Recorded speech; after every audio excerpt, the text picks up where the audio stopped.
दोस्तों, सबको जय बुद्धाय नमः। ये कहानी हमारे और आपके मन की इच्छाओं के आधार पर है। गौर से सुनिए।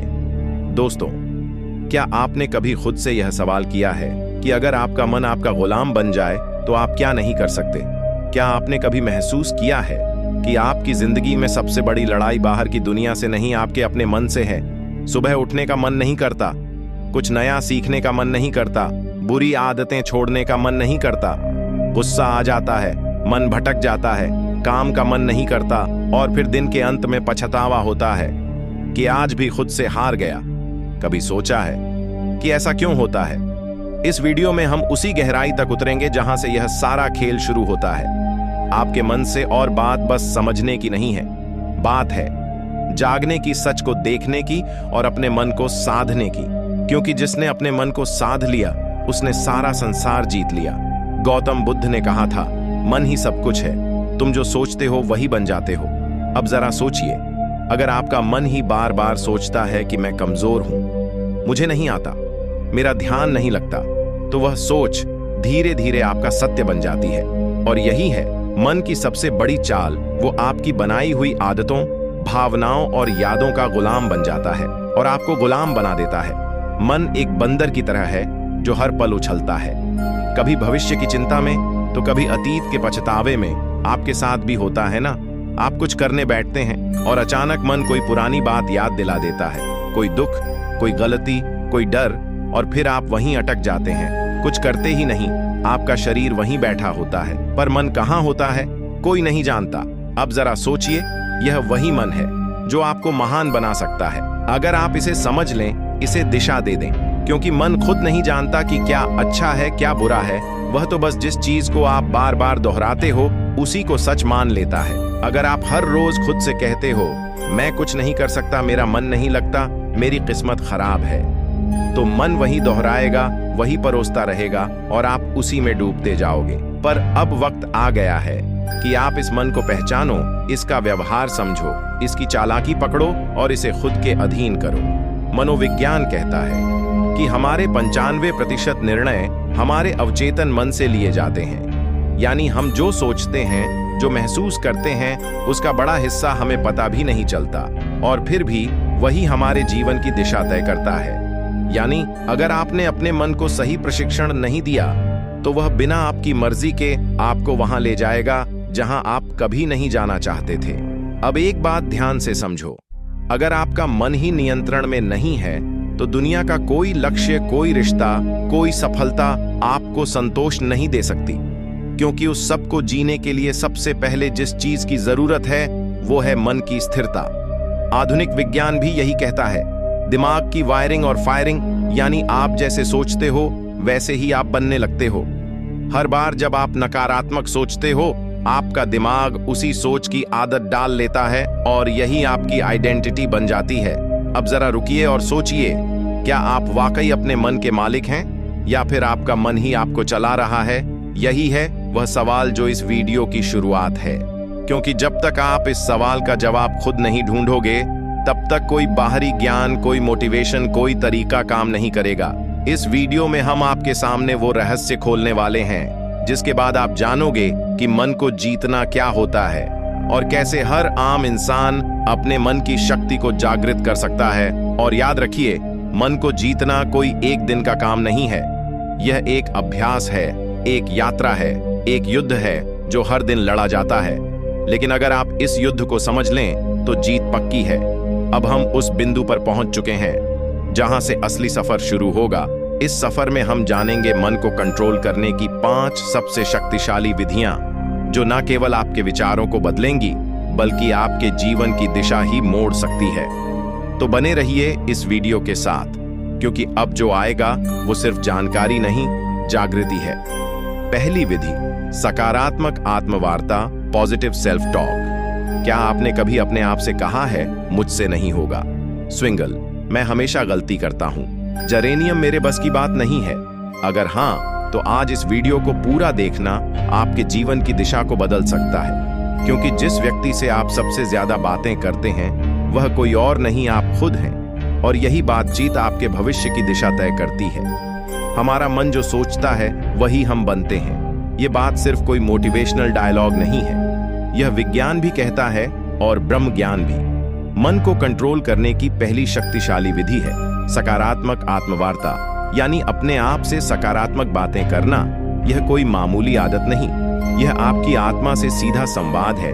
जब हम रोज खुद को नकारात्मक बातें कहते हैं, जैसे मैं कमजोर हूं, मेरे साथ ही ऐसा क्यों होता है, मुझे कुछ नहीं आता, तो हमारा अवचेतन मन, सबकॉन्शियस माइंड उन बातों को सच मानने लगता है। फिर वही बातें हमारी आदत बन जाती है, हमारी सोच बन जाती है, और धीरे धीरे हमारा भविष्य भी वैसा ही बनने लगता है।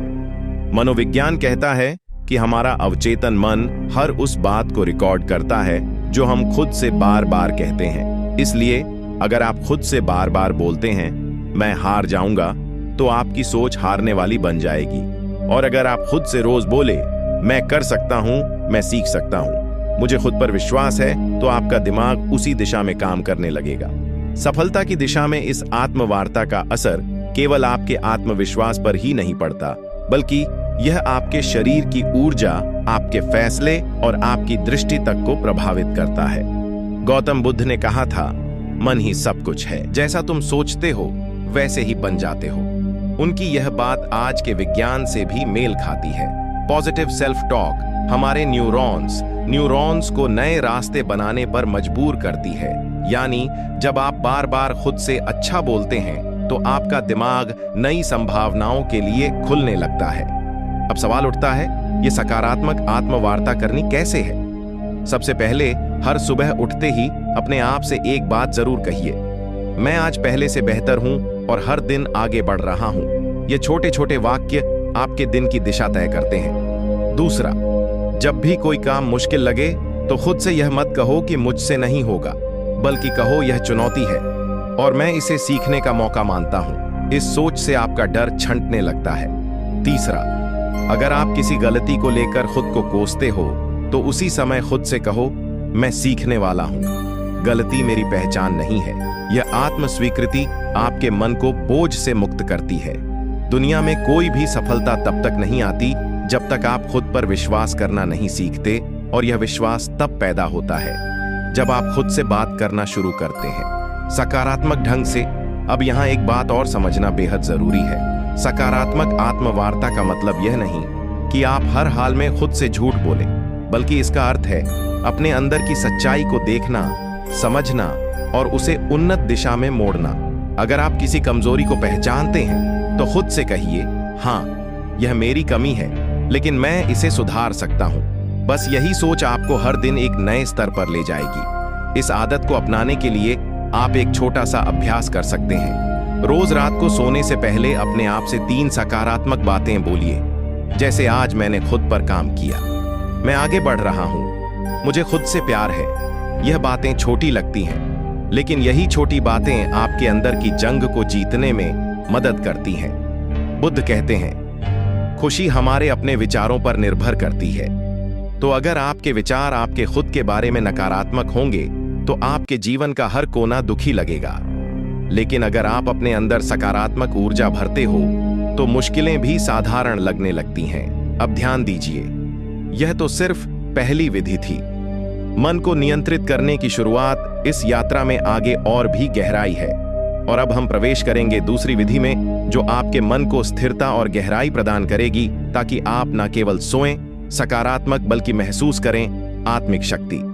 दूसरी विधि, लक्ष्य निर्धारण, गोल सेटिंग। क्या आपने कभी सोचा है कि मन भटकता क्यों है? क्यों हम अक्सर एक काम शुरू तो करते हैं, लेकिन बीच में ही छोड़ देते हैं? क्यों? हमारा मन कभी अतीत की यादों में उलझा रहता है, तो कभी भविष्य की चिंता में खोया रहता है। इसके पीछे एक गहरी वजह है अस्पष्टता। मन को दिशा तब मिलती है जब उसे पता हो कि उसे जाना कहाँ है, और जब यह दिशा नहीं होती, तो मन बिल्कुल उस घोड़े की तरह होता है जो खुली जमीन में बेतहाशा दौड़ रहा हो, बिना किसी मंजिल के। इसलिए मन को नियंत्रित करने की दूसरी शक्तिशाली विधि है लक्ष्य निर्धारण। जी हाँ, स्पष्ट, यथार्थवादी और प्रेरणादायक लक्ष्य। जिस इंसान ने अपने जीवन का उद्देश्य तय कर लिया, उसका मन खुद ब खुद अनुशासित हो जाता है। गौतम बुद्ध ने एक बार कहा था, यदि कोई व्यक्ति एक बाण को निशाने पर चलाता है तो पहले वह जानता है कि निशाना कहाँ है। उसी प्रकार जीवन को सही दिशा में ले जाने के लिए मनुष्य को पहले अपने लक्ष्य को जानना चाहिए। यह बात सिर्फ बौद्ध दर्शन में नहीं बल्कि आधुनिक मनोविज्ञान में भी साफ साफ कही जाती है। मनोवैज्ञानिक कहते हैं कि जब आप स्पष्ट लक्ष्य बनाते हैं तो आपका मस्तिष्क एक केंद्र बिंदु ढूंढ लेता है। यह केंद्र बिंदु दिमाग को एक ही दिशा में सोचने, योजना बनाने और मेहनत करने के लिए प्रेरित करता है। जिस तरह से जीपीएस लोकेशन डाले बिना रास्ता नहीं दिखाता, उसी तरह लक्ष्य के बिना आपका मन आपको कहीं नहीं ले जाएगा या फिर किसी ऐसी जगह पहुंचा देगा जहां आप कभी जाना ही नहीं चाहते थे। यहां पर एक महत्वपूर्ण तथ्य आता है, रेटिकुलर एक्टिवेटिंग सिस्टम RS। यह हमारे मस्तिष्क का एक खास सिस्टम होता है जो हमें सिर्फ उन्हीं चीजों पर ध्यान देने देता है जो हमारे लक्ष्य से जुड़ी होती हैं। उदाहरण के लिए, अगर आप सोचते हैं कि मुझे एक लेखक बनना है, तो अचानक आपको किताबें, लेखन से जुड़ी जानकारी और अवसर खुद ही दिखने लगते हैं। यह कोई जादू नहीं है, यह आपका लक्ष्य और दिमाग का आपसी तालमेल है। अब सवाल यह है, लक्ष्य कैसा होना चाहिए? कई बार लोग बहुत बड़े बड़े लक्ष्य बना लेते हैं, लेकिन वह इतने धुंधले और अनियोजित होते हैं कि दिमाग उन्हें समझ ही नहीं पाता। इसलिए पहला कदम है अपने लक्ष्य को स्पष्ट और यथार्थवादी बनाना। उदाहरण के लिए, अगर आप कहते हैं मुझे सफल बनना है, तो यह बहुत ही धुंधला लक्ष्य है। लेकिन अगर आप कहते हैं मुझे अगले 6 महीनों में एक किताब लिखनी है या मुझे 1 साल में एक छोटा बिजनेस शुरू करना है, तो आपका दिमाग उस लक्ष्य को पकड़ पाता है। यहाँ एक और बात समझना जरूरी है, लक्ष्य केवल मस्तिष्क को दिशा ही नहीं देता बल्कि भावनात्मक ऊर्जा भी प्रदान करता है। जब हम एक लक्ष्य बनाते हैं और उसे पाने की कल्पना करते हैं तो हमारे दिमाग में डोपामिन नामक रसायन रिलीज होता है। यह रसायन हमें खुशी, प्रेरणा और एक सकारात्मक ऊर्जा देता है। यानी लक्ष्य केवल मन को रोकता नहीं बल्कि उसे चलने की सही प्रेरणा भी देता है। अब एक और सवाल उठता है, क्या एक लक्ष्य ही काफी है? तो इसका उत्तर है नहीं, लक्ष्य का विभाजन होना चाहिए। दीर्घकालिक लॉन्ग टर्म, मध्यकालिक मिड टर्म और लघुकालिक शॉर्ट टर्म। क्योंकि जब हम एक बहुत दूर का लक्ष्य बनाते हैं और उसके बीच कोई पड़ाव नहीं रखते तो हमारा मन थक जाता है और कहता है अभी तो बहुत दूर है, फिर कभी शुरू करेंगे। इसीलिए छोटे छोटे पड़ाव होना जरूरी है ताकि मन को हर पड़ाव पर एक संतुष्टि और प्रगति की भावना मिलती रहे। आप जब एक लक्ष्य तय करते हैं और उस पर काम करना शुरू करते हैं तो आपका मन विकर्षणों को खुद ही ठुकराने लगता है। जैसे ही आपका ध्यान भटकता है, दिमाग आपको याद दिलाता है हमारा लक्ष्य अभी अधूरा है और यहीं से शुरू होता है। मन पर नियंत्रण। अब सोचिए, एक मन जिसने खुद को एक दिशा में बांध लिया है, वह कितनी शक्ति उत्पन्न कर सकता है। आपने देखा होगा, जब आप किसी जरूरी काम में पूरे मन से लगे होते हैं तो आपको भूख, प्यास, थकावट कुछ भी महसूस नहीं होता। क्यों? क्योंकि लक्ष्य ने आपके मन को पूर्ण रूप से फोकस्ड कर दिया है। यही शक्ति अगर हर दिन की आदत बन जाए तो आपका जीवन वह रूप ले सकता है जिसकी कल्पना आपने कभी सिर्फ सपनों में की थी। आज के समय में सबसे बड़ी बीमारी क्या है? ओवरथिंकिंग, एंजाइटी, डिस्ट्रैक्शन, और इन सब का इलाज है लक्ष्य तय कर लीजिए और फिर देखिए आपका मन कैसे स्वतः अनुशासित होने लगता है। वो हर चीज जो आपका समय बर्बाद कर रही है वह बेकार लगने लगेगी। मन बार बार आपको खींचकर आपके लक्ष्य की तरफ ले जाएगा। यह कोई चमत्कार नहीं, मन की दिशा बदलने की तकनीक है। अब जरा यह विचार कीजिए, अगर एक छोटा सा चुंबक लोहे की सुई को खींच सकता है तो एक स्पष्ट और सशक्त लक्ष्य आपके मन को कितना खींच सकता है। मन जो अभी तक इधर उधर भागता फिर रहा था, वह धीरे धीरे उस चुंबक यानी लक्ष्य की ओर आकर्षित होने लगेगा। गौतम बुद्ध ने कहा था, मन अत्यंत चंचल है, लेकिन यदि उसे साध लिया जाए तो वह आपके सबसे बड़े शत्रु को भी मित्र बना सकता है। इस साधना का पहला चरण था आत्मवार्ता और दूसरा लक्ष्य निर्धारण। यह दोनों विधियां मिलकर आपके मन को भीतर से पुनः प्रशिक्षित करती हैं। यह उसे एक नए रास्ते पर चलाना सिखाती हैं, जहां दिशा है, उत्साह है और स्पष्टता है। तो अगर आप चाहते हैं कि आपका मन आपकी बात माने तो सबसे पहले आप उसे बताइए कि कहां जाना है, फिर देखिए कैसे वह रास्ता खुद बनाने लगता है। और यहीं से शुरू होती है वास्तविक आत्मशक्ति की यात्रा। दोस्तों, क्या आप जानते हैं कि हमारा मन सबसे अधिक बेचैन तब होता है जब हमारे पास समय की कोई योजना नहीं होती, जब हम हर काम को टालते जाते हैं, जब दिन रात सिर्फ भाग दौड़ बनकर रह जाते हैं, लेकिन फिर भी मन शांति को नहीं छू पाता। तब असल में दिक्कत समय की नहीं होती, बल्कि उस समय के प्रबंधन की होती है। और यहीं से शुरू होती है मन को काबू में रखने की तीसरी शक्तिशाली विधि, समय प्रबंधन। आज हम जिस दुनिया में जी रहे हैं वहां व्यस्त रहना एक ट्रेंड बन गया है, लेकिन व्यस्त होना और व्यस्तता का प्रबंधन कर पाना, यह दोनों एक जैसी चीजें नहीं है। अगर आप दिन भर बहुत कुछ करते रहते हैं लेकिन अंत में थक कर गिर पड़ते हैं और खुद से ही नाराज रहते हैं, तो यकीन मानिए आप समय को नहीं चला रहे हैं, समय आपको चला रहा है। और जब समय हमें चलाने लगे तो मन खुद ब खुद बेचैन, चिंतित और थका हुआ महसूस करता है। हमारा मस्तिष्क तब सबसे अच्छा काम करता है जब वह जानता है कि अगला कदम क्या है। मन को दिशा चाहिए, स्पष्टता चाहिए, और वह स्पष्टता आती है अच्छे समय प्रबंधन से। जब आप हर काम के लिए एक उचित समय निर्धारित कर देते हैं, जब आप जानते हैं कि किस काम को कब करना है, तो आपका मन खुद ब खुद शांत रहता है, क्योंकि उसे पता है अब कुछ भी अनियंत्रित नहीं है। समय प्रबंधन केवल घड़ी की सुइयों को देखने का नाम नहीं है, यह एक विज्ञान है, एक कला है और साथ ही एक साधना है। अगर आपने इसे साध लिया तो आप केवल अपने दिन को नहीं, अपने जीवन को, अपने भाग्य को और अपने मन को भी साध लेंगे।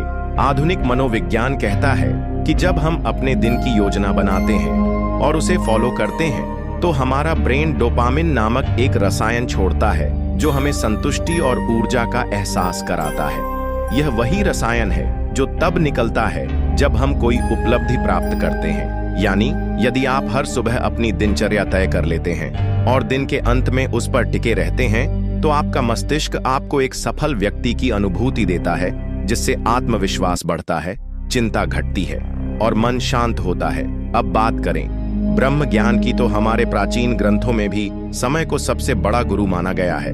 वेदों में कहा गया है, कालो ही परम बलम, अर्थात समय ही सबसे बड़ी शक्ति है। जो इस शक्ति के साथ चलना सीख लेता है, उसके लिए कोई भी लक्ष्य असंभव नहीं रह जाता। गौतम बुद्ध भी समय के महत्व को भली भांति समझते थे। उन्होंने एक जगह कहा था, जो व्यक्ति एक क्षण को भी व्यर्थ नहीं जाने देता, वह जीवन को पूर्णता के साथ जीता है। बुद्ध के अनुसार जीवन की सच्ची शांति तभी संभव है जब हम हर क्षण में जागरूक रहें, हर पल का उपयोग करें। उन्होंने एक और अद्भुत बात कही थी, भविष्य की चिंता मत करो, भूतकाल के पछतावे में मत रहो, वर्तमान क्षण में जियो, क्योंकि यहीं पर जीवन है। समय प्रबंधन हमें वर्तमान में केंद्रित रहने की कला सिखाता है। जब हम अपने कार्यों को समयबद्ध करते हैं तो हम अपने मन को अनावश्यक विचारों और चिंता से बचाते हैं। इससे मन ना तो अतीत की गलियों में भटकता है, ना भविष्य की अनिश्चितता में उलझता है। वह ठहरता है, जागता है और नियंत्रण में आता है। आधुनिक समय में अगर कोई व्यक्ति कहता है मेरे पास समय नहीं है, तो असल में वह कह रहा है मेरे पास प्राथमिकता तय करने की कला नहीं है। क्योंकि सच यह है कि हम सबके पास एक ही दिन के 24 घंटे हैं। अंतर केवल इस बात में है कि कोई उन्हें कैसे उपयोग करता है। कोई उस समय से अपने सपनों का महल बना लेता है, तो कोई उसी समय को टाल मटोल और आलस्य में गवा देता है। एक और मनोवैज्ञानिक शोध यह बताता है कि जब कोई व्यक्ति अपने कामों को प्रॉपर टाइम फ्रेम में बांट देता है, तो उसकी निर्णय लेने की शक्ति और आत्मनियंत्रण, सेल्फ कंट्रोल में 35% तक की वृद्धि देखी जाती है। यानी समय की सही योजना न केवल काम में सहायता करती है, बल्कि मनोबल और मानसिक स्थिरता को भी बढ़ाती है। अब सोचिए, अगर हर सुबह उठकर आप केवल इतना जान लें कि आज का दिन आपके हाथ में है और आपको इसे इस प्रकार जीना है कि शाम तक आपका मन थक कर नहीं बल्कि तृप्त होकर सोए, तो कितना बदल जाएगा आपका जीवन। आप स्वयं अनुभव करेंगे कि मन अब उतना बेकाबू नहीं है, विचारों का शोर कम हो रहा है और एक गहरी स्पष्टता जन्म ले रही है। समय का सही प्रबंधन एक तरह से अपने आप से किया गया सबसे सुंदर वादा है कि मैं अपने जीवन को अनमोल मानता हूँ और इसे यूं ही व्यर्थ नहीं जाने दूंगा। और जब यह भाव मन में दृढ़ हो जाता है, तब मन भी उसी अनुरूप काम करता है, वह आपके नियंत्रण में आने लगता है। तो यदि आप अपने मन को नियंत्रित करना चाहते हैं, शांत और स्थिर बनाना चाहते हैं, तो अपनी दिनचर्या को पुनः रचिए। हर घंटे का हिसाब रखिए और सबसे जरूरी हर पल को पूरी जागरूकता और गहराई से जीने की आदत डालिए। जब मन देखेगा कि आप समय का सम्मान कर रहे हैं, तो वह भी आपको सम्मान देगा। दोस्तों, क्या आप जानते हैं, हम सबके भीतर एक ऐसी शक्ति है जो अगर जाग जाए तो ना कोई डर टिक सकता है, ना कोई चिंता, ना कोई भ्रम। लेकिन अफसोस की बात यह है कि आज की भाग दौड़ भरी जिंदगी में हम उस शक्ति से बिल्कुल कट चुके हैं। मन एक भटकती हुई हवा बन गया है, कभी अतीत के पछतावे में उलझा हुआ तो कभी भविष्य की चिंता में डूबा हुआ। और यही सबसे बड़ा कारण है मानसिक अशांति का, नींद न आने का, अकेलेपन का और आत्मविश्वास की कमी का। आज हम बात करने जा रहे हैं ध्यान की, यानी मेडिटेशन की। यह सिर्फ कोई साधना नहीं, यह कोई ट्रेंड नहीं, यह कोई वेस्टर्न तकनीक नहीं, बल्कि यह हमारी ही आत्मा का द्वार है, जिससे होकर हम अपने भीतर के सच्चे स्वरूप तक पहुंच सकते हैं। हर दिन कुछ ही मिनट का ध्यान आपके पूरे जीवन की दिशा बदल सकता है। और यह कोई अतिशयोक्ति नहीं है, यह विज्ञान भी मान चुका है और ब्रह्म ज्ञान भी बार बार इसी बात की पुष्टि करता है। जब आप ध्यान करते हैं तो सबसे पहले जो होता है वह यह कि आपका मन स्थिर होता है। वह मन जो अभी तक बंदर की तरह इधर उधर कूद रहा था, वह शांत हो जाता है। और जब मन शांत होता है, तभी तो आप अपने विचारों को स्पष्ट देख सकते हैं। यह क्लैरिटी ऑफ थॉट्स ही आपकी हर समस्या का हल है, क्योंकि समस्या से ज्यादा परेशान करने वाला तो भ्रम होता है, और भ्रम तब टूटता है जब विचारों में स्पष्टता आती है। आज मनोवैज्ञानिक भी कहते हैं कि जब कोई व्यक्ति रोज 10 से 15 मिनट ध्यान करता है, तो उसका इमेगडाला, जो हमारे मस्तिष्क का वह हिस्सा है जो डर और चिंता को नियंत्रित करता है, वो छोटा होने लगता है। और इससे व्यक्ति का इमोशनल रिस्पांस सुधरने लगता है। मतलब यह कि जो बात पहले आपको बहुत जल्दी गुस्सा दिला देती थी, वही बात अब शायद आपको हंसी में टालने की शक्ति दे दे। जो पहले आपकी नींद छीन लेती थी, वही अब आपको गहरी नींद में डूबा दे। ध्यान कोई दिखावा नहीं है, यह एक आंतरिक प्रक्रिया है, और यह तभी फल देती है जब आप इसे श्रद्धा और नियमितता से करते हैं। जैसे शरीर के लिए व्यायाम जरूरी है, वैसे ही मन के लिए ध्यान एक आवश्यकता है। यह कोई विकल्प नहीं, बल्कि मानसिक स्वच्छता का मूल आधार है। अब जरा एक पल रुकिए और अपने भीतर झांकिए, बिना किसी आवाज के, बिना किसी शब्द के, बस खुद के साथ कुछ पल बिताने की कोशिश कीजिए। क्या आप जानते हैं कि जब आप गहराई से ध्यान में जाते हैं, तो आप न सिर्फ अपने विचारों को समझने लगते हैं, बल्कि आप यह भी महसूस करने लगते हैं कि आप वह विचार नहीं है, आप तो वह देखने वाला है जो हर विचार को आते जाते देख रहा है। गौतम बुद्ध ने ध्यान को जीवन का मूल बताया। उन्होंने कहा, ध्यान ही एकमात्र रास्ता है जिससे तुम अपने भीतर की आग को बुझा सकते हो। उन्होंने वर्षों तक मौन साधना की, अपने विचारों को परखा, और उसी गहराई से उन्होंने संसार को बताया कि मनुष्य का दुख किसी बाहरी कारण से नहीं होता, बल्कि उसके मन की अस्थिरता ही उसका सबसे बड़ा शत्रु है। और इस शत्रु को हराने का एकमात्र रास्ता ध्यान है। बुद्ध के अनुसार ध्यान तुम्हें साक्षी बनाता है, और जब तुम साक्षी हो जाते हो, तब तुम अपने डर को भी, अपने क्रोध को भी, अपनी व्यथा को भी बाहर से देख सकते हो। और यही दूरी ही तो है मुक्ति की शुरुआत। आज जितना समय हम बाहरी चीजों पर खर्च कर देते हैं, मोबाइल स्क्रोलिंग, टीवी देखना या बेवजह की बातचीत, अगर उसी में से हम सिर्फ 15 मिनट अपने लिए, अपने मन के लिए दे दें, तो सोचिए हमारा जीवन कितना बदल सकता है। ध्यान करने के लिए किसी विशेष स्थान या किसी विशेष पद्धति की आवश्यकता नहीं, बस शांति हो, एक कोना हो, और हो थोड़ी सी इच्छा खुद को समझने की, खुद से मिलने की। आप चाहे तो आंखें बंद करें, अपनी सांसों पर ध्यान दें, चाहे तो ओम का उच्चारण करें, चाहे तो सिर्फ मौन रहें। तरीका कोई भी हो सकता है, लेकिन परिणाम हमेशा एक ही मिलेगा, शांति, गहराई और भीतर की शक्ति। ध्यान हमें सिखाता है कि शांति बाहर नहीं, भीतर है। ध्यान हमें सिखाता है कि समाधान कोई और नहीं देगा, हमें खुद ही खोजना होगा। ध्यान हमें सिखाता है कि जब तक तुम अपने मन पर नियंत्रण नहीं करते, तब तक कोई भी चीज तुम्हें पूरी तरह संतुष्टि नहीं दे सकती, ना दौलत, ना रिश्ते, ना सफलता, और अंत में एक बात जो सबसे जरूरी है, ध्यान। कोई एक बार का प्रयोग नहीं है, यह एक निरंतर यात्रा है। जैसे जैसे आप इस यात्रा में आगे बढ़ेंगे, वैसे वैसे आप खुद को उस रूप में जानने लगेंगे जो आप वास्तव में हैं। आप पाएंगे कि आप सिर्फ एक शरीर नहीं, एक नाम नहीं, एक पहचान नहीं, बल्कि आप शुद्ध चेतना हैं, शुद्ध शक्ति हैं। और जब यह बोध हो जाता है, तब मन पर नियंत्रण कोई कठिन कार्य नहीं लगता।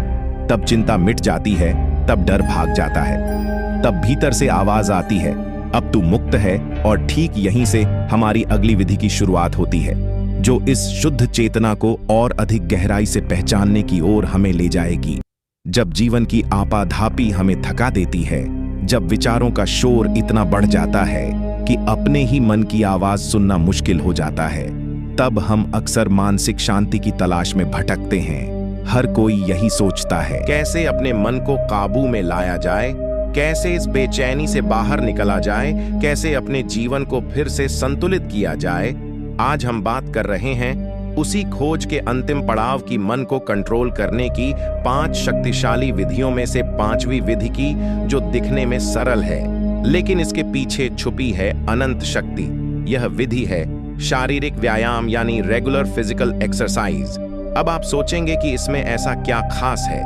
क्या वाकई शारीरिक व्यायाम से मन शांत हो सकता है? तो चलिए आज हम इस पर गहराई से बात करते हैं। सिर्फ शब्दों से नहीं, बल्कि विज्ञान, प्राचीन ज्ञान और अनुभव से जुड़े तथ्यों के आधार पर। सबसे पहले यह समझिए कि हमारे मन और शरीर का रिश्ता कितना गहरा है।